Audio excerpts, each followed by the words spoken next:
novos detalhes sobre o assassinato de 4 estudantes da Universidade de Idaho. E o suspeito ainda está à solta. Uma história que abalou o país. A cidade de Moscou está aterrorizada. 4 estudantes mortos em 16 minutos. Eu tenho certeza de que ninguém tinha visto nada parecido com isso. Uma cena de crime brutal, apavorante. Que tipo de monstro faria isso? Pela primeira vez esta noite, vamos ouvir novas teorias sobre o motivo.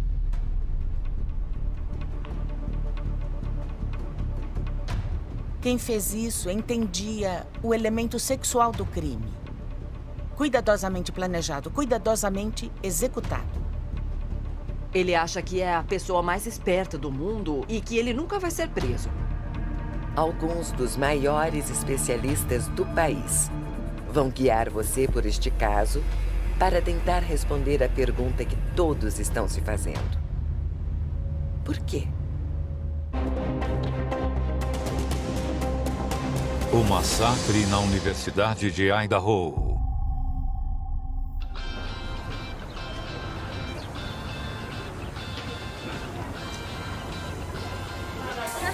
Eu não acredito que você vai pedir de novo isso. Eu acreditei quando a gente criatividade. Muito obrigado. Uma boa noite. Você também. É ótimo. Pense como era na faculdade. Você tem a vida inteira pela frente. Você está animado, tem objetivos, está se esforçando. A Universidade de Idaho é uma das maiores universidades do estado. Eles têm um time de futebol americano que todo mundo ama. E uma grande tradição de fraternidades com festas nos finais de semana. É uma comunidade de jovens entre 18 e 22 anos e lá todos são muito livres.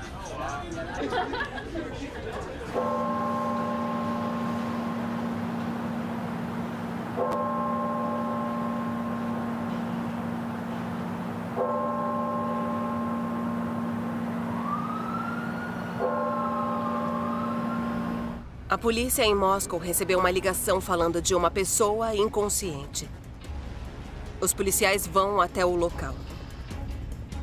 É uma casa de 3 andares e 6 dormitórios. A alguns passos do campus, a poucas quadras de onde ficam as fraternidades e as sororidades. A polícia entra na casa pela porta da frente. Sobem um andar e encontram o primeiro corpo. E tem sangue para todo lado. O corpo está no chão, com ferimentos visíveis de faca. Ela está morta. Eles seguem até a cama. Na cama há um segundo corpo. É o corpo de um homem. Os policiais dizem que ele foi encontrado morto, com ferimentos que pareciam causados por faca. Então eles sobem até o 3º andar e encontram 2 mulheres em um quarto. Ambas mortas a facadas. Nós ouvimos relatos de que havia tanto sangue na casa que até chegou a escorrer para o lado de fora da casa. Há 2 sobreviventes. 2 moradoras da casa não sofreram nenhum ferimento. E a ligação para a polícia foi feita do celular de uma delas. E a nossa primeira pergunta é: como elas sobreviveram? Essa é a cena de um crime super brutal com 4 vítimas. A Zena Kernow foi a primeira vítima que a polícia encontrou. Ela tinha 20 anos e os amigos dizem que ela era absolutamente radiante. Eu te amo tanto, Zena. Espero que esteja sentindo felicidade e amor agora no paraíso.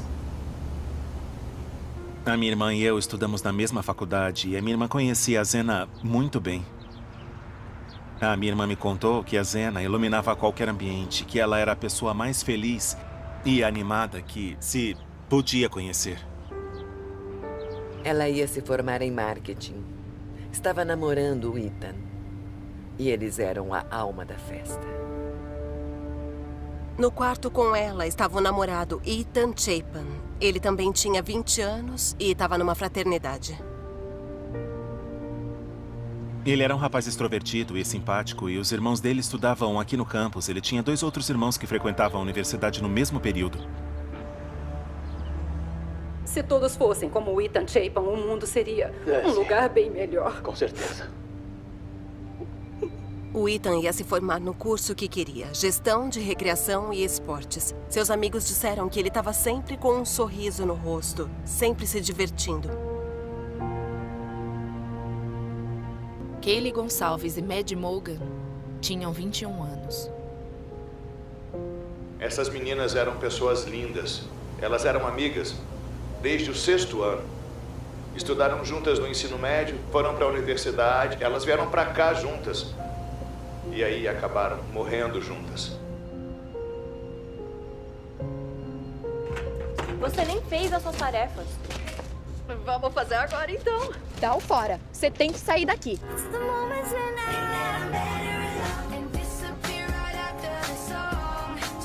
Eu assisti aos vídeos em que elas dançam na mesma casa em que elas foram mortas e é assustador.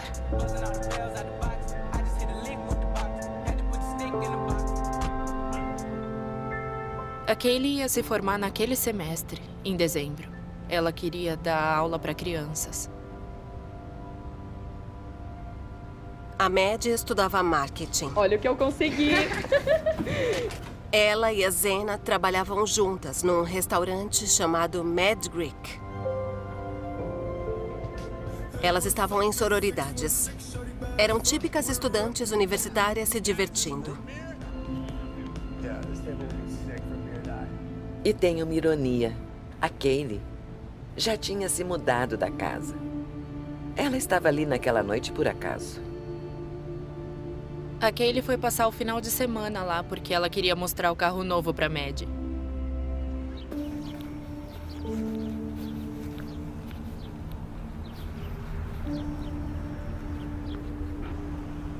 A casa fica num tipo de vila. Muitos alunos do campus moram nessa região. É uma área densamente povoada. E nessa região dá para ouvir muito do que acontece na vizinhança. As autoridades descrevem a cena do crime como a mais abominável e sangrenta que já viram. Descobrimos que as 4 vítimas foram esfaqueadas na parte superior do corpo, no tronco aqui. E pelo menos uma delas tinha ferimentos de defesa. Acreditamos que foi um ataque isolado, que visava especificamente as vítimas. Não temos nenhum suspeito nesse momento. E o criminoso ainda está solto.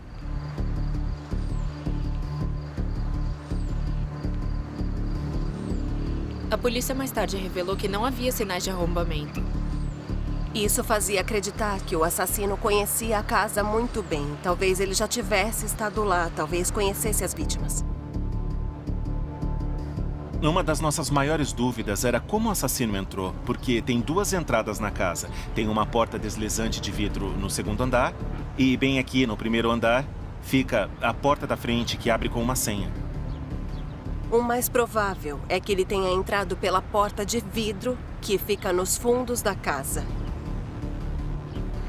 A parte de trás é sempre mais escura e tem um estacionamento que fica apenas uma caminhada rápida no escuro e leva direto àquela porta. A casa é conhecida pelas grandes festas. Ela fica num bairro muito próximo das fraternidades. Ela tinha sido alvo de reclamações por causa do barulho e a polícia foi chamada. Em agosto, vemos os policiais chegando perto da porta de vidro.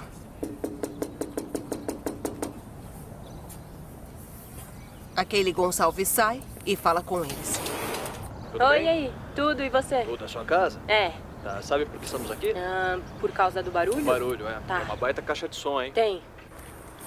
2 semanas depois, a polícia foi novamente chamada ao local. Estamos aqui por causa de reclamações de barulho. Dessa vez, a polícia não encontra uma inquilina ou moradora da casa para responder à reclamação de barulho. Eu fui procurar alguém que mora aqui, mas não tem nenhuma moradora agora. Ninguém que tá aí mora na casa? Não, ninguém. Não tem nenhuma moradora. Nenhuma das inquilinas estava em casa. Olha, não tem ninguém. Mas a festa ainda estava acontecendo. Muita gente tinha acesso àquela casa, mesmo quando nenhuma das garotas estava lá. A polícia começou a reunir as informações e conseguiu montar uma cronologia do que aconteceu naquela noite. Às 8h57 da noite, a Kaylee Gonçalves postou essa foto. É uma imagem que arrepia. Vemos a Kaylee sorrindo, a Maddie sentada nos ombros dela, o Ethan com o braço em volta da namorada Zena, todas as 4 vítimas juntas mais cedo naquele dia. E aí, um tempo depois, eles se separaram. A Zena e o Ethan foram vistos na fraternidade Sigma Chi de 9 da noite até 1h45 da manhã.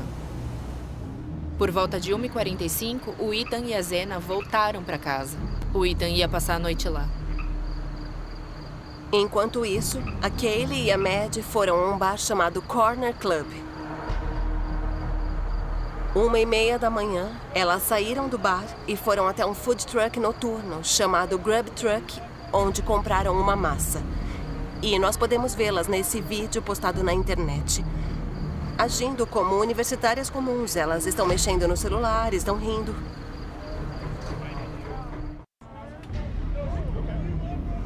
Elas pediram um carro por aplicativo e chegaram em casa às 2 da manhã. As 2 sobreviventes que estavam na casa no momento dos assassinatos serão cruciais para a polícia quando eles forem montar uma linha do tempo com os eventos daquela noite. O quarto de uma das sobreviventes ficava no primeiro andar, na frente da casa. O quarto da segunda sobrevivente ficava perto do quarto da Zena, no segundo andar. E o que ela ouviu e viu foi absolutamente aterrorizante.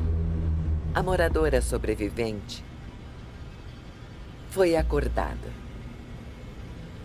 Ela acha que era umas 4 horas da manhã e acha que ouviu a Kaylee brincando com o cachorro. A sobrevivente também acha que ouviu a voz da Kaylee dizendo: "Tem alguém aqui". Por isso, ela olhou pela porta do quarto no segundo andar. E como não viu ninguém, ela voltou para dentro. Mas aí ela acredita ter ouvido um choro fraquinho e uma voz dizendo: "Está tudo bem, eu estou aqui para ajudar você".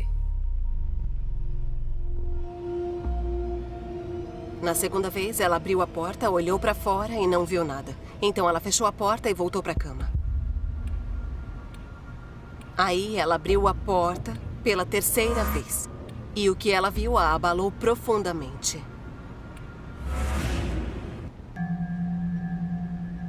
A sobrevivente abriu a porta e viu um homem andando em sua direção, todo vestido de preto, com uma máscara estranha preta. Ele parecia atlético e tinha sobrancelhas grossas. Ela diz que ficou paralisada e que ele passou por ela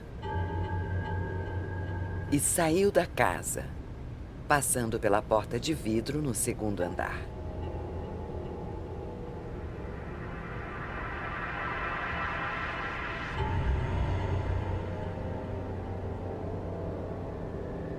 Ela fechou a porta e se trancou na casa. A polícia presume que foi nesse momento que ele saiu do local. Saber que o criminoso foi ouvido por uma moradora e que ele confortava ou consolava, dizendo: "Tá tudo bem, não se preocupe, tô aqui para ajudar". É mais que uma traição, é um jogo mental com a vítima, um jogo que excita o criminoso. Às 4h17 da manhã, a câmera de segurança de uma casa a cerca de 15 metros do quarto do Ethan e da Zena captou um áudio distorcido de um choramingo ou possivelmente vozes. E, bom, pouco tempo depois, um baque alto. Em seguida, dá para ouvir o cachorro latindo várias vezes. Com base nos dados do celular e do relato da moradora sobrevivente, a polícia determinou que os homicídios ocorreram entre 4 e 4h25 da manhã. Também sabemos por meio dos dados telefônicos, que a Zena recebeu uma entrega de comida exatamente às 4 da manhã. E o celular dela mostra que ela entrou no TikTok às 4h12.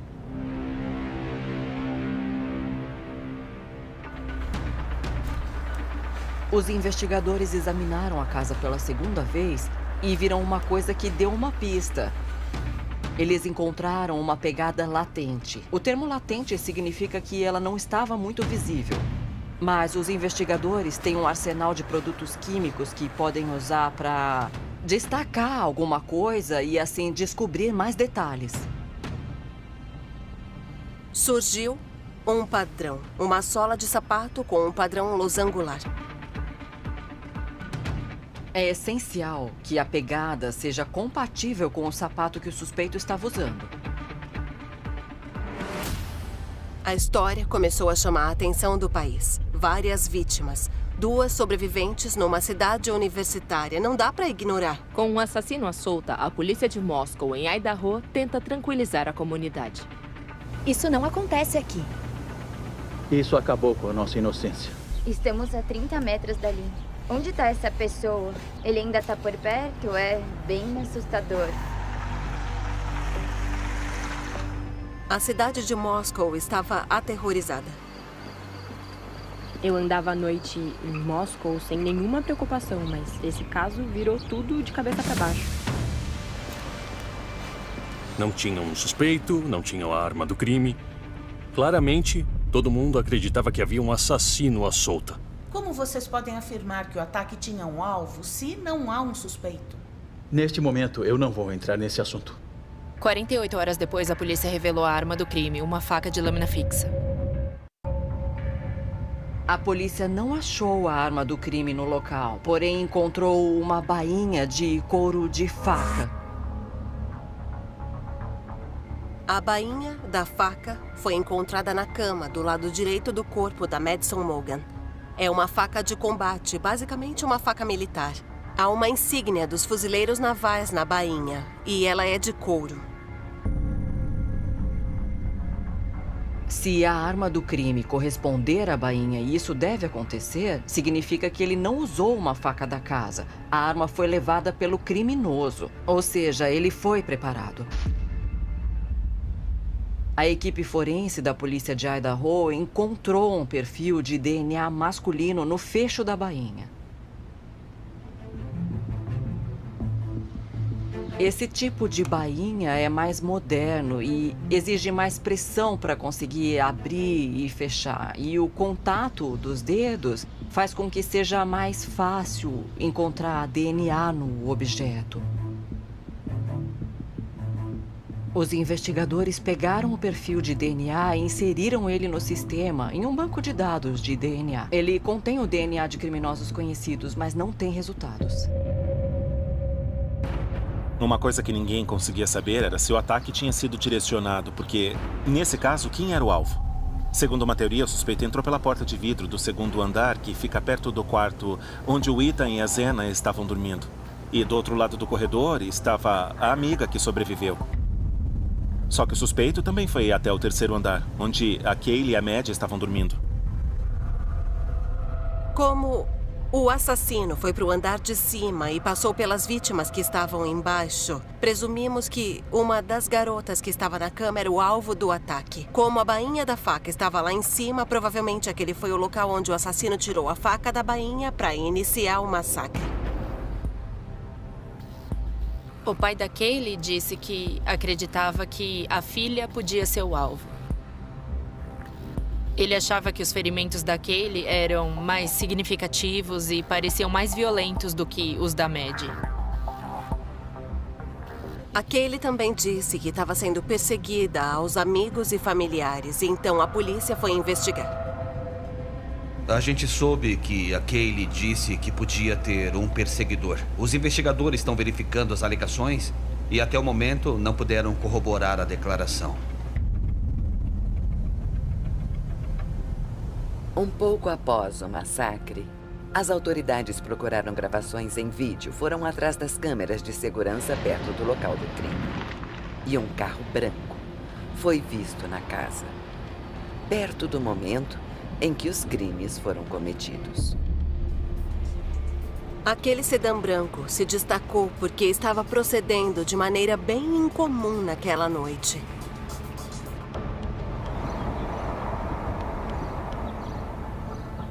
Estamos virando aqui, nesta rua, onde às 3h29 daquela madrugada, as câmeras de vídeo das casas da vizinhança filmaram um carro branco que passou 3 vezes na frente da casa.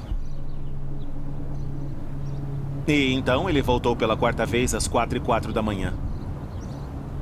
O carro passou e parou na frente dessas edificações antes de fazer a volta e passar outra vez na frente da casa. Quando o carro chegou na casa, ele tentou estacionar ou fazer a volta na rua. Depois, quando ele chegou no cruzamento, fez um retorno e voltou para a rua onde fica a casa.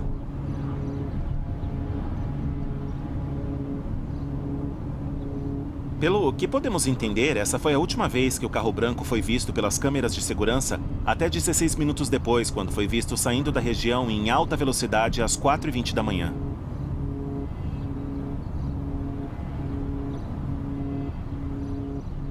Assim, a linha do tempo ficou ainda mais precisa. Entre 4 horas e 4h20 da manhã. São 16 minutos. 16 minutos para tirar 4 vidas. Isso é quase inacreditável. A pessoa que entrou no imóvel e cometeu esses crimes sabia exatamente para onde ir dentro da casa. 16 minutos é muito tempo. É preciso desferir os golpes fatais o mais rápido possível e dar o fora. Para mim é bastante tempo. 8 ou 10 minutos naquela casa é uma eternidade para um assassino com uma boa arma. A polícia recolheu as gravações do veículo branco e entregou para os peritos forenses do FBI que determinaram a marca e o modelo do carro. Era provavelmente um Hyundai Elantra branco fabricado entre 2011 e 2016. A polícia vasculhou a cidade buscando vídeos desse carro. O que eles encontraram foi um veículo com a mesma descrição saindo de Pullman cerca de 3 horas da manhã. É uma cidade que fica a apenas 15 minutos dali. Outra cidade universitária, onde fica a Universidade Estadual de Washington. Moscow e Pullman são praticamente uma só comunidade. São meio como se fossem uma. 2 grandes cidades universitárias muito próximas. O carro parece ser o mesmo sedã branco filmado pelas câmeras de segurança próximas da casa onde aconteceram os crimes. A polícia emitiu um alerta para que as autoridades procurassem esse Hyundai Elantra branco nos arredores do local. Mas o público nem imagina que 2 semanas depois encontrariam um carro. 2 membros da polícia da Universidade de Washington viram um Hyundai Elantra circulando no campus. As autoridades checaram a placa. Ele pertencia a um aluno de 28 anos da Universidade Estadual de Washington, Brian Kohlberger.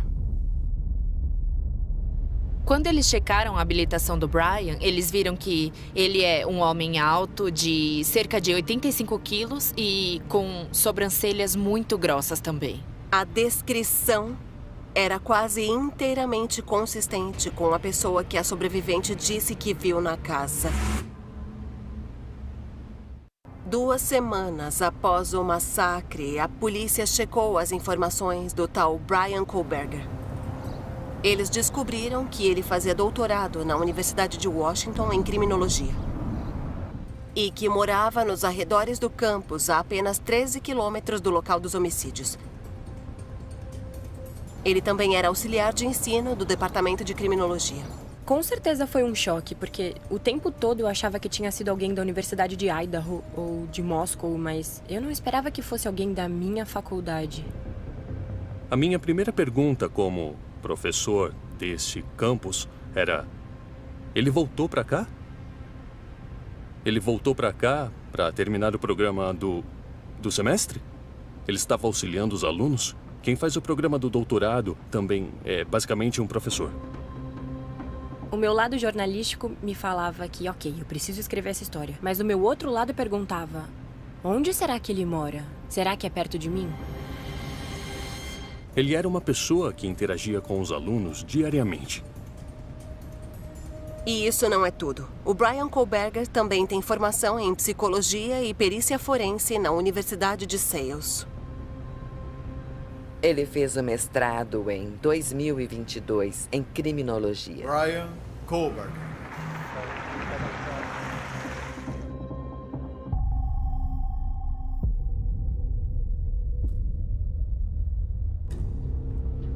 É assustador ler a pesquisa que o Brian estava realizando enquanto ele estudava na DeSales. Ele fez uma pesquisa com pessoas que já haviam sido presas.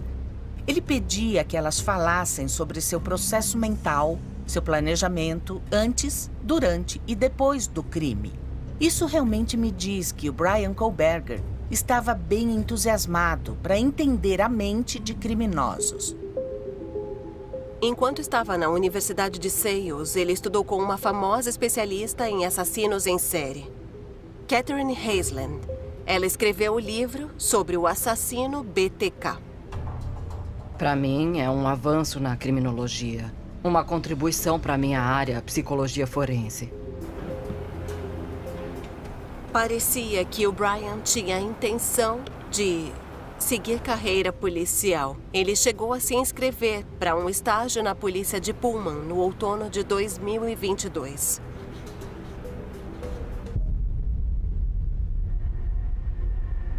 E nas suas aulas de criminologia, claro que eles iam discutir sobre o terrível homicídio quádruplo que aconteceu a menos de 15 quilômetros dali. Ele sempre foi bem participativo, o tipo de pessoa que sentava na frente da sala. Mas após os assassinatos, sempre que o tema dos homicídios surgia, ele de repente ficava muito quieto. Eles perceberam que o Brian começou a ir às aulas parecendo mais desarrumado, mais descuidado e cansado. O Brian não é da região de Washington e Idaho. Ele passou a infância no leste da Pensilvânia, perto das montanhas Pocono. O pai trabalhava com manutenção e a mãe na escola local. Eram 3 filhos, ele tinha 2 irmãs. Durante o ensino médio, o Brian estava bem acima do peso e sofreu muito com o bullying. Mas no penúltimo ano, ele perdeu quase 50 quilos, mudou de personalidade e, de repente, meio que se tornou um valentão.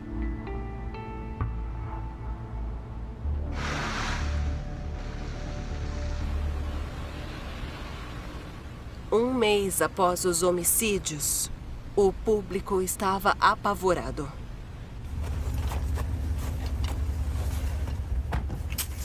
Nós não sabíamos que a polícia estava seguindo estas pistas na investigação deste caso. A polícia acreditava que o crime tinha acontecido entre 4h04 e 4h20 da manhã em 16 minutos. Eles investigaram o Brian Kohlberger e começaram a checar seus registros telefônicos. Eles receberam os dados do celular do Brian Kohlberger. E eles mostram que na noite dos assassinatos, o telefone estava perto do apartamento dele às 2h42 da madrugada. E então ele vai na direção de Moscow. Mas às 2h47, o telefone sai totalmente do sistema. Ele desaparece. E a polícia acredita que ele desligou o telefone ou deixou em modo avião para esconder a sua localização. Então, o telefone não aparece mais até às 4h48, quando pode ser localizado através de uma torre que fica ao sul de Moscou.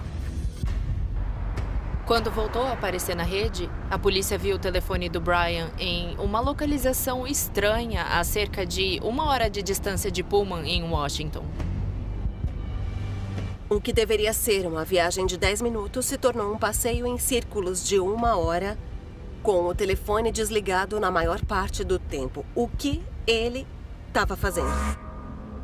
Na manhã após os assassinatos, o celular do Brian reaparece perto do local do crime outra vez, entre 9h12 e 9h21 da manhã.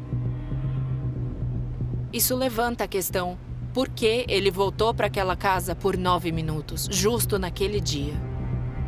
O criminoso voltou e sabemos que eles fazem isso. Eles adoram voltar à cena do crime, mas não 4 horas depois. 4 horas depois é um intervalo muito arriscado.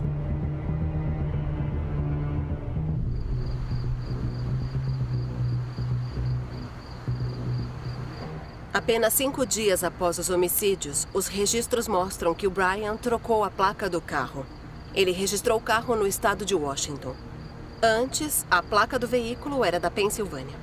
É interessante que na Pensilvânia não é obrigatório ter uma placa na frente do veículo e o carro que foi visto no local do crime não tinha a placa da frente. Foi nesse momento que a polícia anunciou por que estava procurando um Hyundai Elantra branco. Em 13 de dezembro, um leitor de placas identifica a nova placa do estado de Washington em Loma, no Colorado.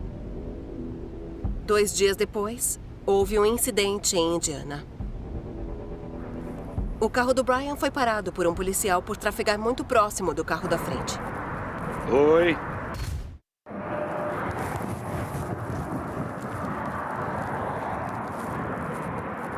Oi. Olá, tudo bem? Como você tá? Tudo bem, senhor, tudo certo. Eu tô bem. Posso olhar sua habilitação? Claro. Você estava colado naquela van. No dia 15 de dezembro, o Brian é parado no estado de Indiana. O Brian Kohlberger estava com o pai dele. O Brian e o pai já tinham combinado a viagem. O pai viajou de avião da Pensilvânia para Washington e estava voltando com o filho de carro para passar o Natal na Pensilvânia. Estão indo para onde? A gente está indo agora para um restaurante tailandês. Estamos vindo da Universidade de Washington. Você não pode colar no carro da frente, tá bom? O policial só deu uma advertência. Obrigado, eu agradeço. 9 minutos depois, eles foram parados pela segunda vez pelo mesmo motivo: colar no carro da frente. Na escuta, tem mais viaturas a caminho, câmbio. Eu não vou dar outra advertência se você acabou de ser parado, mas dá mais espaço pro carro da frente, tá? Eles foram liberados com uma advertência verbal pela segunda vez. Eles atravessaram o país, uma distância de 4.000 quilômetros até Albrightsville, na Pensilvânia. A viagem levou cerca de 2 dias e meio. Eles chegaram em 16 de dezembro. Uma fonte policial disse para a CNN que o FBI da Filadélfia estava vigiando Brian Kohlberger há 4 dias. Todas as vezes que saía de casa, o Brian usava luvas cirúrgicas de borracha. Ele foi visto limpando seu Hyundai Elantra branco minuciosamente. As autoridades viram o Brian Kohlberger jogar o lixo fora. Os investigadores conseguiram uma amostra de DNA e enviaram para o laboratório para ser testada. O perfil do DNA encontrado no lixo era do pai genético do dono do perfil de DNA encontrado na cena do crime. É o pai do Brian Kohlberger. Eles tinham a certeza de que era do pai do Brian, 99,999% de certeza.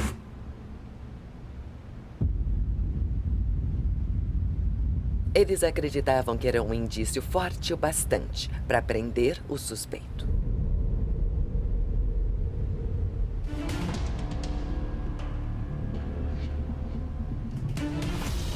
No dia 30 de dezembro, às 3 horas da manhã, uma equipe da SWAT com 50 policiais cercou a casa em Albrightsville, na Pensilvânia. A prisão foi feita com um método chamado entrada dinâmica, que eu mesmo já usei. Ela é usada quando tem alguém dentro de um local que pode oferecer perigo a você, aos agentes fazendo a prisão ou às pessoas da casa. Chegamos bem cedo, quando todo mundo ainda está dormindo, para surpreender o suspeito ainda na cama, onde ele não vai ter acesso a uma arma. Nós fazemos isso com muita gente, uma força sufocante. É uma coisa que nós sempre usamos no FBI para impedir que alguém reaja ou resista. Se entramos com 1 ou 2 pessoas, a resistência é maior. Se estamos em 8 ou 9 pessoas e o suspeito vê, a resistência, seja a capacidade ou a vontade de resistir, diminui. Por isso, chegamos de surpresa e com uma força esmagadora numa ação violenta. Temos que ser rápidos e levar o suspeito sob custódia o quanto antes. Os investigadores prenderam Brian Christopher Kohlberger, de 28 anos, pelos homicídios de Ethan, Zena, Madison e Kaylee. Últimas notícias. Um suspeito foi preso pelo homicídio dos 4 estudantes universitários. Uma prisão ligada aos assassinatos dos 4 estudantes da Universidade de Idaho. Um suspeito foi preso na Pensilvânia. Ligado aos assassinatos dos 4 estudantes da Universidade de Idaho em novembro.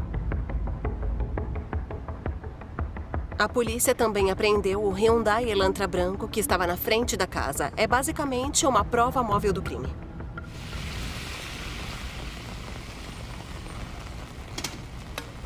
Quatro dias depois, o Brian Kohlberger compareceu pela primeira vez em um tribunal na Pensilvânia. Brian, você é culpado? Como está se sentindo? Por que fez isso? Brian? Por que você fez isso? O juiz disse: você está sendo acusado por 4 homicídios premeditados. E aceitando a extradição, você vai voltar para Idaho para responder às acusações. Toda a imprensa estava acompanhando o voo do Brian da Pensilvânia para Moscow, em Idaho.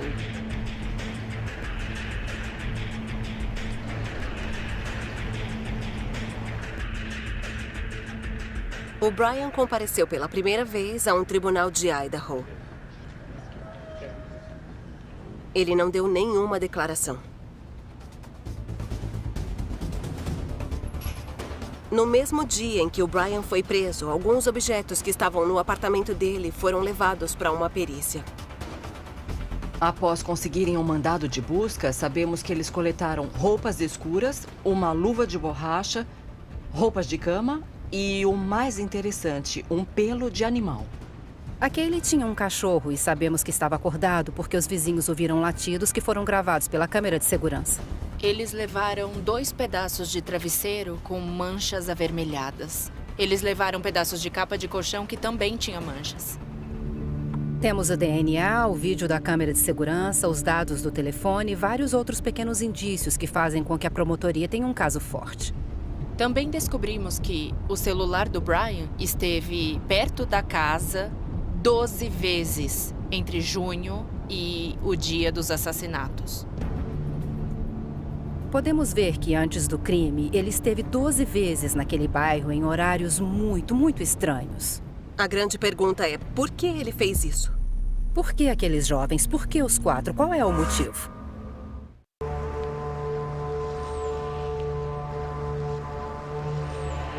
Eu me sinto inseguro. Desculpa, gente. Eu tô aqui quase chorando porque é uma coisa que causou um grande impacto em mim. Morar no mesmo prédio que um suposto assassino.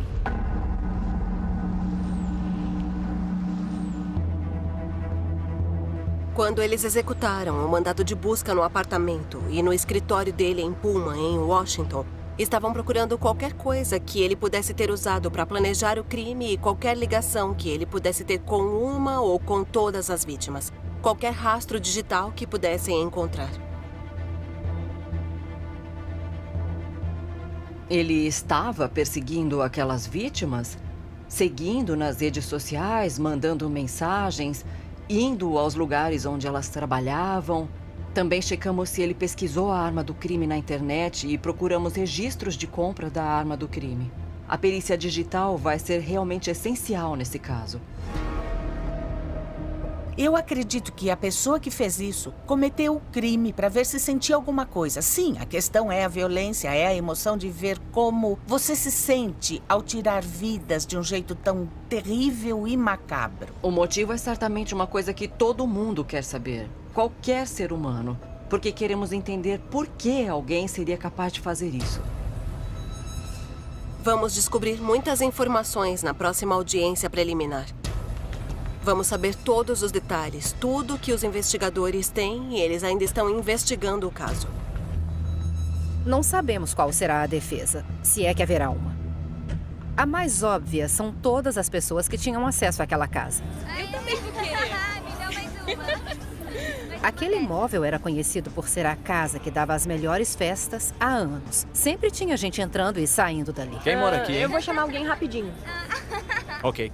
Como saber, sem nenhuma dúvida razoável, que foi ele que entrou naquela casa? A única coisa que importa é o que aconteceu dentro da casa, durante aquela madrugada. Ainda há muitas perguntas sem respostas. Onde está a arma do crime? Como ele entrou na casa? Por que ele escolheu aquelas vítimas? Todas essas coisas podem ser descobertas até o julgamento, mas tem perguntas que podem ficar sem respostas. Gente, eu consegui chegar até aqui, aê!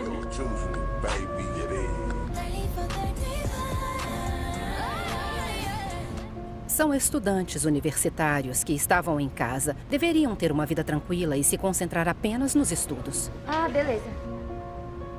Eles estavam no início da vida adulta. Uma vida que deveria ter sido bem longa. E pelo que vimos, pelo que sabemos da última noite, eles foram em festas. Eles foram comer. Ai, que lindo! Eles postaram em redes sociais. Estavam se divertindo juntos. Olha o que eu consegui! Com direção e magnitude. Tudo isso mostra como eles estavam vivendo plenamente até que suas vidas foram brutalmente interrompidas. Numa questão de minutos, nenhuma nem duas, mas 4 vidas foram tiradas.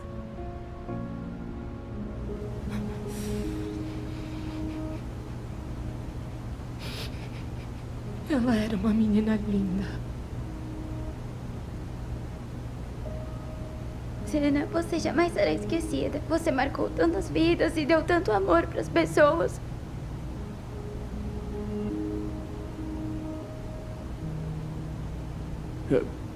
A Maddie era a minha melhor amiga. Ela era a primeira pessoa com quem eu falava toda manhã e a última com quem eu falava antes de dormir. Eu amo vocês, Ethan e Zena.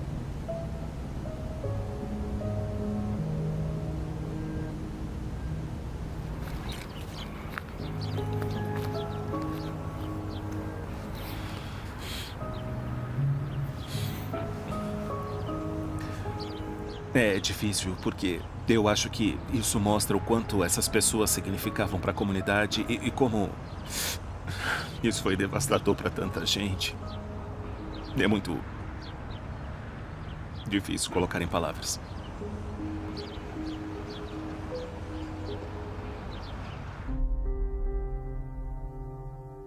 Versão brasileira, DPN Santos.